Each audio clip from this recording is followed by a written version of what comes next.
मेरे पिछले वीडियो से अब आप समझ गए होंगे कि अब राजनीति शास्त्र को राजनीति विज्ञान कहना ही ठीक है।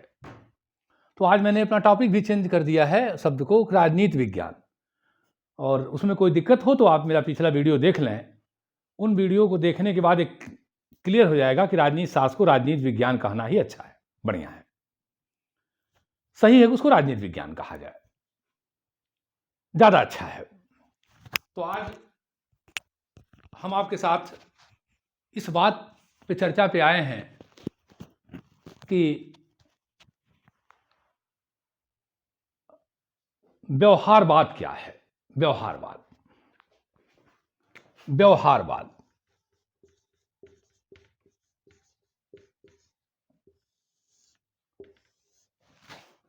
व्यवहारवाद एक ऐसी विचारधारा है जो मनुष्य के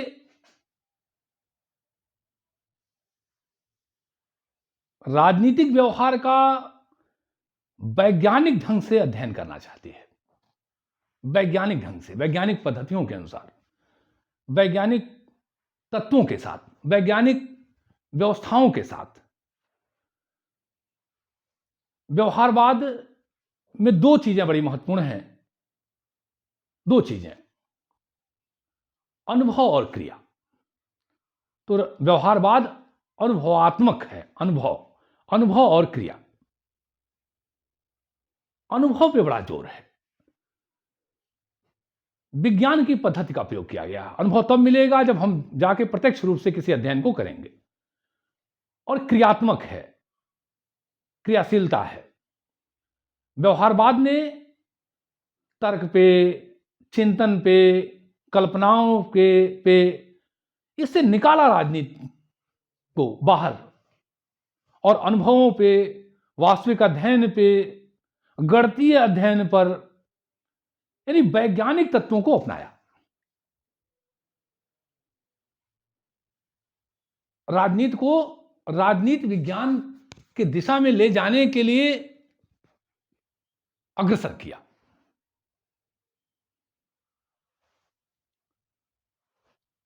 अब सवाल उठता है कि व्यवहारवाद की आवश्यकता क्यों पड़ी। एक बड़ा प्रश्न है, क्या कारण था व्यवहारवादी आंदोलन के लिए। व्यवहारवाद एक आंदोलन है, क्या जरूरत है पड़ी। देखिए, प्रथम विश्व युद्ध के बाद दुनिया के चिंतकों ने समझा कि भाई चलिए ठीक है, गलती हो गई, और प्रथम विश्व युद्ध हो गया, दुनिया का बहुत सारा जनधन नुकसान हुआ। लेकिन प्रथम विश्व युद्ध के समाप्त होने के बाद जो दुनिया की व्यवस्था बनी, उससे स्पष्ट हो गया कि फिर दुनिया पे युद्ध के बादल मंडरा रहे हैं, और ये चीजें फिर कभी दुनिया पे थोपी जा सकती है। तो व्यवहारवाद ने प्रथम विश्व युद्ध के बाद, और विशेष करके द्वितीय विश्व युद्ध के बाद इस आंदोलन ने ज्यादा गति पकड़ी। उसके पीछे कारण था, पहला कि दुनिया के स्तर पर जो राजनीतिक समस्याएं थी, जो मानवीय समस्याएं थी, जो लोगों की समस्याएं थी, किसी राष्ट्र के स्तर पे, वैश्विक स्तर पे, उसमें राजनीतिक लोगों का ज्यादा वर्चस्व था। राजनीतिज्ञों का ज्यादा वर्चस्व स्वीकार किया गया, ज्यादा हस्तक्षेप स्वीकार किया गया, ज्यादा बातें सुनी गई, लेकिन राजनीतिक चिंतकों का विचारकों को निग्लेक्ट किया गया, उन पर बहुत ध्यान नहीं दिया गया, उनकी बातें नहीं सुनी गई। एक समस्या ऐसी महसूस हुई व्यवहारवादी आंदोलन के आने का। दूसरा कि जो राजनीति में अध्ययन हो रहे थे वो मानसिक स्तर पर, दार्शनिक स्तर पर, चेतना के स्तर पर, किताबी स्तर पर बहुत ज्यादा हो रहे थे। बड़ी बड़ी पुस्तकें, बड़े बड़े लेख, बड़ी बड़ी रचनाएं कमरों में बैठ करके लिखी जा रही थी। उनका मनुष्य की वास्तविक समस्याओं से, वास्तविक चिंतन से, वास्तविक जीवन से कोई सीधा संबंध नहीं था। सीधा उनसे जुड़ के वो कार्य नहीं हो पा रहा था। तो अध्ययन जो था वो अनुभव की उसमें कमी थी। सिद्धांतों की बातें, विचारों की बातें ज्यादा हो रही थी, यह एक समस्या थी, व्यवहारवादी आंदोलन के आने का कारण थी। तीसरा कि जो दुनिया के स्तर पे समस्याएं थी, वो प्रथम विश्व युद्ध के बाद भी, द्वितीय विश्व युद्ध के बाद भी वो अपने विकराल रूप में बढ़ती जा रही थी। चाहे वो गरीबी की समस्या हो, भूखमरी की समस्या हो, पिछड़े क्षेत्रों पर विशेष करके पश्चिमी देशों को अपना नियंत्रण स्थापित करना, साम्राज्यवाद और उपनिवेशवाद को बनाए रखने की समस्या थी। नहीं प्रत्यक्ष अप्रत्यक्ष ही सही, उनके शोषण करने की जो व्यवस्था बड़ी महाशक्तियों द्वारा, महिलाओं के साथ अत्याचार, कमजोर वर्गों के साथ अत्याचार, भूखमरी, गरीबी, अशिक्षा, अज्ञानता, ये जितनी समस्या दुनिया में थी और विकराल हो रही थी। इसी के साथ साथ जो लोकतंत्र की सरकारें चल भी अच्छी रही थी, वो उनमें भी बार बार उनको हटाया जाना, गिराया जाना, बदलना, उनके विरुद्ध षड्यंत्र करना, तानाशाही सरकारों का आना, उनका उदय होना, उन्हें मजबूती देना, जनता की समस्याओं को दरकिनार कर देना और तानाशाही सरकारों द्वारा पुनः युद्ध के स्थितियों को मजबूत करना, युद्ध के बादल बरसाने का प्रयास करना, ये सब बहुत बड़ी समस्या थी। उसमें भी जो पिछड़े देश थे, एशिया के, अफ्रीका के, लैटिन अमेरिकी देश, उनकी समस्या और विकराल थी। उन देशों में तो और समस्याएं थीं और उन पे काम होना बहुत जरूरी था। उनके यहां भी वही भूखमरी, गरीबी, अज्ञानता, सरकारों का ढीला ढाला स्वरूप, सरकारों का बार बार बदलना, बार बार चुनाव होने, कमजोर सरकारें और सारी दुर्व्यवस्था, वो और बड़ा संकट पैदा कर रहे थे। महाशक्तियों का उनके ऊपर तरह तरह के शोषण की व्यवस्था लागू रखना, नहीं प्रत्यक्ष अप्रत्यक्ष सही, और खास करके द्वितीय विश्व युद्ध के बाद जिस तरह से बड़ी महाशक्तियां बंदरबांट करने लगी इन विकासशील देशों का, पिछड़े देशों का, अपने लूट के लिए, एक समस्या थी। इसी के साथ साथ राजनीति विज्ञान का जो अंतर अनुशासनात्मक दृष्टिकोण विकसित करने का विचार आया कि राजनीति विज्ञान के साथ अन्य विषयों के साथ संबंध जोड़ के उनका अध्ययन उनके साथ किया जाए। अंतर अनुशासनात्मक दृष्टिकोण जो अन्य विषयों में हो रहे थे, उसकी महत्ता, उसकी आवश्यकता राजनीति शास्त्र में भी महसूस की गई। यह एक बात थी। राजनीति विज्ञान के अध्ययन पद्धति को और वैज्ञानिक बनाया जाए, यह भी बहुत आवश्यक था। जो अन्य विषयों में हो रहे थे उसका दबाव था कि अन्य विषयों में, अन्य क्षेत्रों में, अन्य ज्ञान के धाराओं में ऐसा हो रहा है तो राजनीति में क्यों ना हो। एक राजनीतिक चिंतकों के ऊपर एक बहुत बड़ा दबाव था। इसी के साथ साथ नई नई अध्ययन पद्धतियां, सांख्यिकीय अध्ययन पद्धति, मनोवैज्ञानिक अध्ययन पद्धति, वैज्ञानिक अध्ययन पद्धति को शामिल किया जाए अपने अध्ययन में। इसी के साथ साथ द्वितीय विश्व युद्ध का फिर प्रभाव, दूसरा विश्व युद्ध आ गया, दुनिया की समस्याएं और विकराल। प्रथम विश्व युद्ध के बाद लगा कि अब दुनिया में सारी समस्या अब नहीं होगी, फिर वही समस्या, फिर दूसरा विश्व युद्ध, फिर उसके बाद समस्या, वही भयावह स्थिति और एक बहुत बड़ा डर कि कहीं तीसरा विश्व युद्ध ना हो, क्योंकि अब दुनिया पे परमाणु बम का खतरा मंडराने लगा। आपको मालूम है 6 अगस्त 1900 और 9 अगस्त 1945 को अमेरिका ने जापान के हिरोशिमा और नागासाकी पे परमाणु बम का प्रयोग किया और पूरी दुनिया स्तब्ध रह गई। इतने लोग मरे कि लाशों को ढोने वाले कम पड़ गए। यही स्कूल जाने का टाइम था, कभी उसकी प्रसंग में हिरोशिमा और नागासाकी का और करूंगा। वो बड़ा भयावह दृश्य था। उस समय अमेरिका एकमात्र परमाणु संपन्न देश सामने आया। अब पूरी दुनिया में परमाणु हथियारों की होड़ शुरू हो गई, खासकर रसा और दुनिया के तमाम देशों में कि भाई हम भी परमाणु बम बनाएं। उनके वैज्ञानिकों पर, वहां के नेताओं की तलवार लटकने लगी। दबाव बनने लगा। ये दुनिया के सामने एक नई समस्या थी, बड़ी भीषण समस्या थी, जिसने व्यवहारवाद को पैदा किया, व्यवहारवादी आंदोलन को गति दिया। तो अब तो बात क्लियर हो गई कि व्यवहारवादी आंदोलन आया क्यों। अब व्यवहारवाद की शुरुआत हुई 1908 में। ग्राहम वालस की एक पुस्तक आई, human nature in politics. Graham Wallas की एक पुस्तक आई, human HUMAN, human nature NATURE in politics, INPOLITICS, human nature in politics, जिन्होंने मनुष्य के वास्तविक अध्ययन, राजनीतिक व्यवहार, मनोवैज्ञानिक अध्ययन, उसके कार्य पद्धतियों के वास्तविक स्वरूप के अध्ययन पर जोर दिया। बाद में A.F. बेंटले की पुस्तक आई, the process of government, A.F. Bentley. उसके बाद 1925 में चार्ल्स मेरियम की पुस्तक आई, न्यू एस्पेक्ट्स ऑफ पॉलिटिक्स, जिसने व्यवहारवादी आंदोलन को बड़ी गति दिया, व्यवहारवादी आंदोलन को बहुत दिशा दिया, व्यवहारवादी आंदोलन को बहुत मजबूती दिया। और फिर शिकागो संप्रदाय एक गढ़ बन गया। अमेरिका का शिकागो नामक स्थान व्यवहारवादियों के आंदोलन का एक गढ़ बना, और इसमें सबसे ज्यादा भूमिका अदा किया अमेरिका के चिंतकों ने, और उसमें सबसे बड़ा नाम है डेविड ईस्टन ने।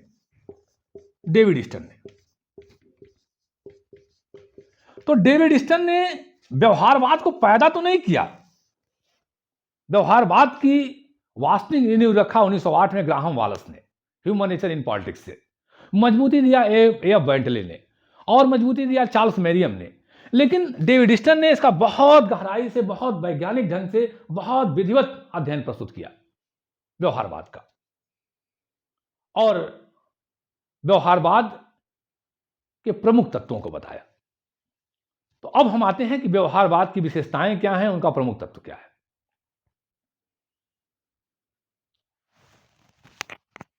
डेविड ईस्टन का मानना है कि व्यवहारवाद वास्तविक मनुष्य पे अपना अध्ययन स्थापित करता है।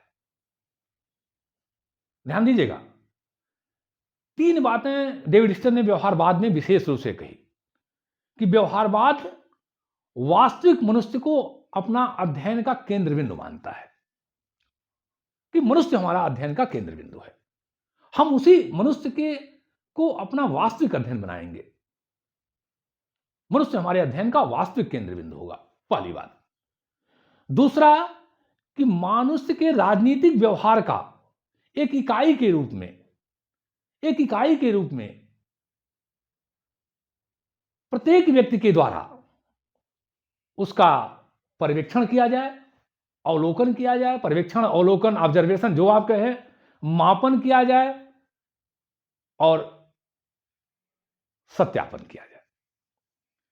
प्रत्येक व्यक्ति के राजनीतिक व्यवहार को एक इकाई माना जाए, प्रत्येक व्यक्ति के राजनीतिक व्यवहार को एक इकाई मानते हुए किसी भी व्यक्ति के द्वारा या प्रत्येक व्यक्ति के द्वारा मनुष्य के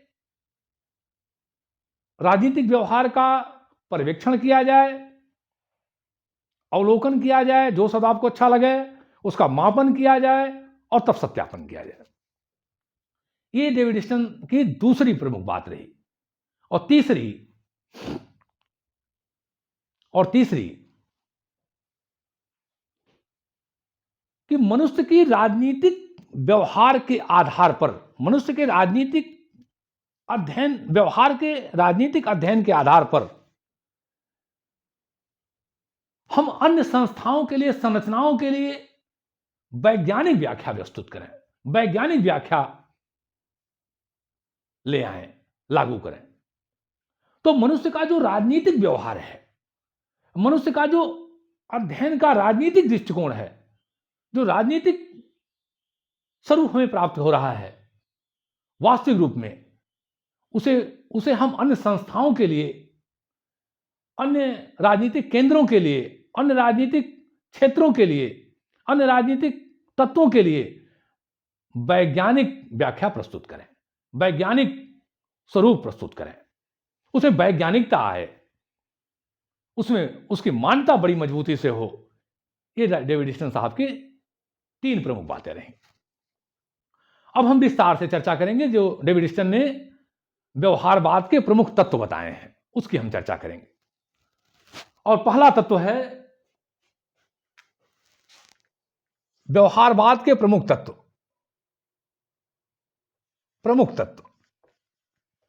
प्रमुख विशेषताएं जो आपको अच्छा लगे। व्यवहारवाद के प्रमुख विशेषताएं। पहला, पर्यवेक्षण, अवलोकन।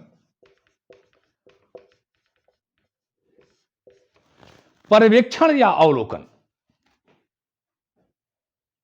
चीजों को जानना, चीजों को देखना, और वो भी बिल्कुल बिल्कुल वैज्ञानिक ढंग से उनके पास जाकर के उनके बड़े करीब से उसे महसूस करना,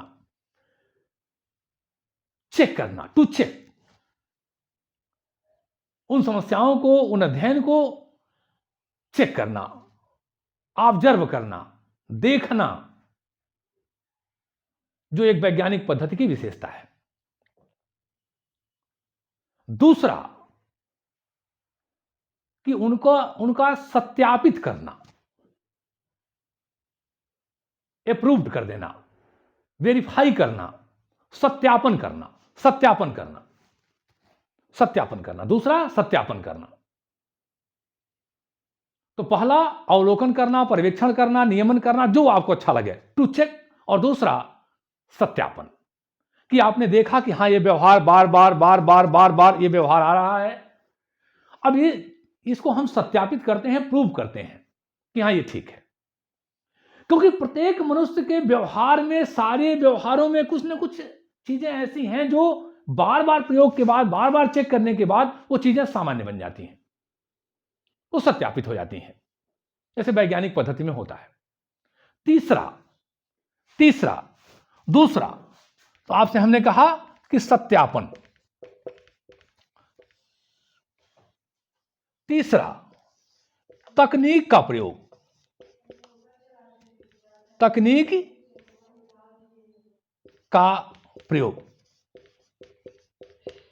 यूज ऑफ टेक्निक्स, तकनीकों का प्रयोग करना पड़ेगा।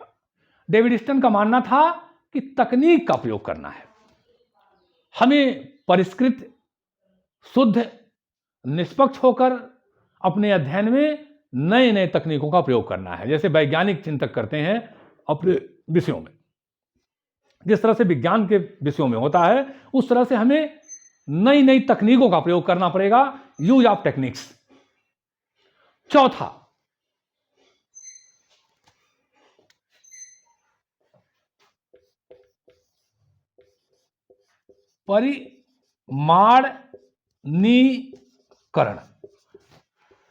परिमाणीकरण, मापन करना, मापना,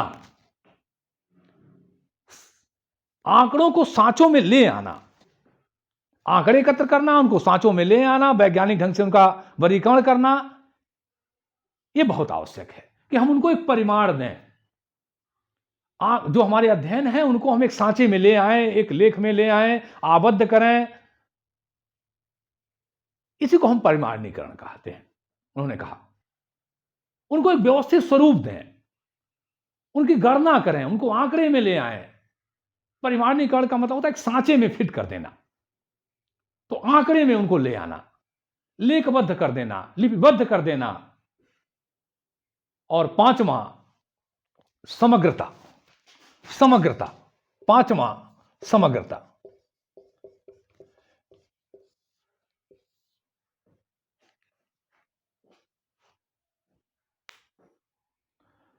डेविड स्टन का मानना है कि कोई भी मानव व्यवहार टुकड़ों में नहीं होता है।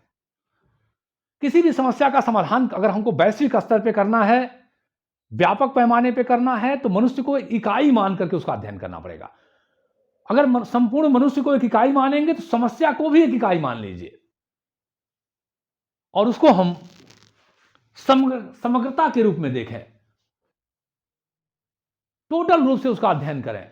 अगर हम खंड खंड अध्ययन करेंगे, थोड़ा थोड़ा अध्ययन करेंगे, थोड़ी थोड़ी समस्याओं को देखेंगे, अलग अलग ग्रुपों में बांट के देखेंगे कि यहाँ के मनुष्य की समस्या है, यहाँ अरे कुछ व्यवहार तो ऐसे होंगे तो सभी के लिए समान रूप से होंगे, सारी समस्याएं सब में होंगी, सारे व्यवहार सब में होगा। तो मनुष्य को हम संपूर्ण इकाई के रूप में, समस्या के अलग अलग ग्रुप में बांट के उनका अध्ययन नहीं करें, समग्र रूप से अध्ययन करें। पूरे मानव समाज को, पूरे मानव व्यवस्था को, पूरी समस्या को हम एक इकाई माने और संपूर्ण इकाई को मानते हुए हम उसका अध्ययन करें, समग्र अध्ययन करें, संपूर्ण ढंग से अध्ययन करें। अगर हम खंडों में अध्ययन करेंगे, थोड़ा थोड़ा अध्ययन करेंगे, थोड़ी थोड़ी समस्याओं को देखेंगे, ये अध्ययन ठीक नहीं हो पाएगा।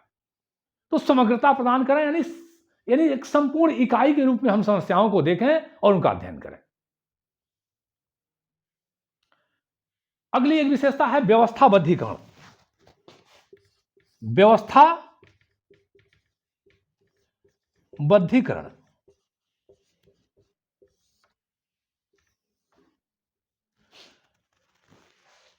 सिस्टमेटाइजेशन, व्यवस्थाबद्धीकरण। हिंदी का देखिएगा बड़ा थोड़ा शब्द कहीं कहीं बड़े क्लिष्ट हो जाते हैं, क्योंकि सारा विषय अंग्रेजी का है।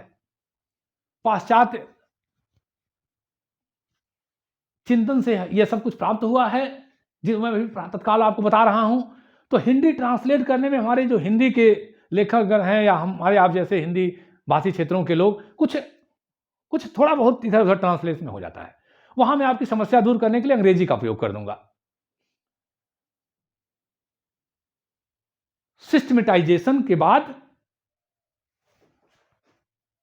टोटलाइजेशन के बाद सिस्टमेटाइजेशन। टोटलाइजेशन हो गया, समग्रता हो गई, सिस्टमेटिक। डेविड स्टर्न ने कहा कि सारी समस्या एक दूसरे से जुड़ी होती हैं, इस नाते उनका अध्ययन भी क्रमबद्ध और संबद्ध होना चाहिए। क्रमबद्ध का मतलब स्टेप बाय स्टेप। अब आपने 2 पढ़ा ही नहीं, 4 पे पहुंच गए, ये कैसे संभव है? इसे कहते हैं सिस्टमेटिक। 2 3 4। तो अध्ययन भी सिस्टमेटिक हो, क्रमबद्ध हो, और आबद्ध हो, संबद्ध हो, मतलब एक दूसरे से रिलेटेड हो। पता चला प्लेटफॉर्म का टिकट लिया, आप चले गए रोडवेज पे, तो दोनों एक दूसरे से नहीं जुड़े हैं। तो क्रमबद्ध हो और संबद्ध हो, एक दूसरे से जुड़ा हो। तो अध्ययन क्रमिक हो और एक दूसरे से जुड़ा हो। इसी को उन्होंने कहा, हम कहते हैं आसान शब्दों में, व्यवस्थाबद्धीकरण, सिस्टमेटाइजेशन। तो अध्ययन व्यवहारवाद का मानना है कि अध्ययन सिस्टमेटाइजेशन हो, सिस्टमेटिक हो। और अगली विशेषता है मूल्यों की भूमिका।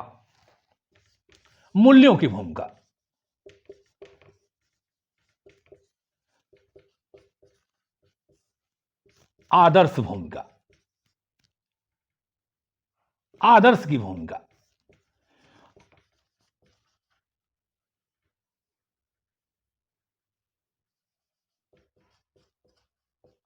या आप महत्व भी कह सकते हैं कि मूल्यों का महत्व। लेकिन एक चीज ध्यान दीजिएगा कि व्यवहारवादी जो व्यक्तिनिष्ठ मूल्य है उससे दूर रहना चाहते हैं। व्यक्तिनिष्ठ मूल्य की चर्चा मैंने पिछले वीडियो में भी किया है कि व्यक्ति के अपने विचार जो वो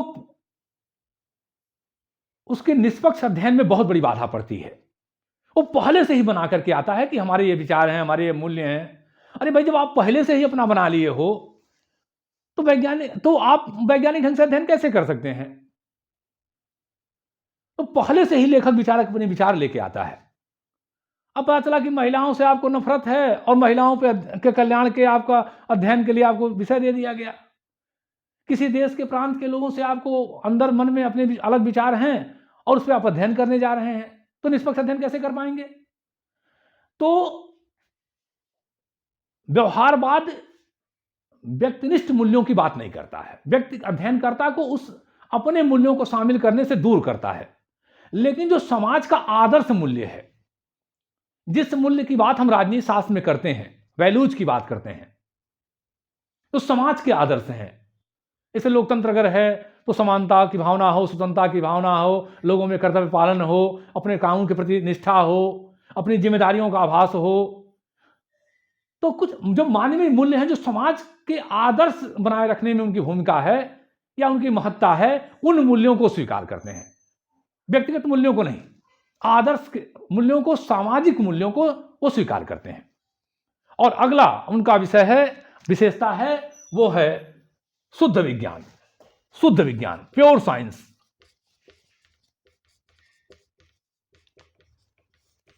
व्यवहारवाद प्योर साइंस की बात करता है।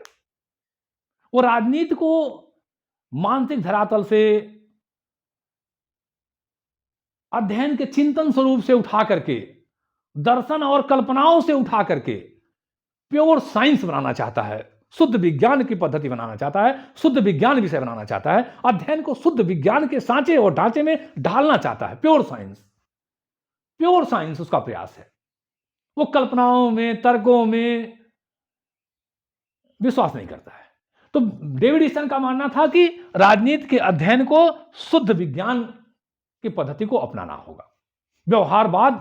व्यवहारवादी अध्ययन में हम शुद्ध विज्ञान की पद्धति का प्रयोग करेंगे। तो इस तरह से हम देखें तो पर्यवेक्षण, अवलोकन, आप इसको निरीक्षण भी कर सकते हैं, कोई बहुत बुरी बात नहीं है। निरीक्षण, टू चेक, सत्यापन, तकनीकी प्रयोग, परिमाणीकरण, शुद्ध विज्ञान, समग्रता, व्यवस्थाबद्धीकरण, मूल्यों की भूमिका, ये हमारे व्यवहारवाद के चरण हैं डेविड ईस्टन के अनुसार, जिन्होंने इस विषय को बहुत ही ज्यादा योगदान दिया व्यवहारवाद के प्रति। अब सवाल यह उठता है कि व्यवहारवाद की थोड़ी आलोचना हो जाए, क्योंकि आलोचना के बिना तो, अब जब विषय आगे बढ़ेगा तो आलोचनाएं बहुत ज्यादा होंगी, और राजनीतिक चिंतन में आलोचना का बड़ा महत्व है। तो इसकी आलोचना यह है कि बहुत लोगों ने कहा कि व्यवहारवाद शब्दों का आडंबर है। क्या है भैया, बहुत शब्दों की आडंबर है, फालतू बातें हैं, बकवास की बातें हैं, तो आडंबर है। कुछ लोगों ने कहा नहीं, इसमें मूल्यों की बड़ी उपेक्षा की गई है, मूल्य विहीनता की बात करते हैं, और राजनीति में मूल्यों को छोड़ देने की बात है, ऐसा भी आलोचना किया गया। आलोचना करने वाले स्वतंत्र हैं, होना करते भी हैं और होना भी चाहिए।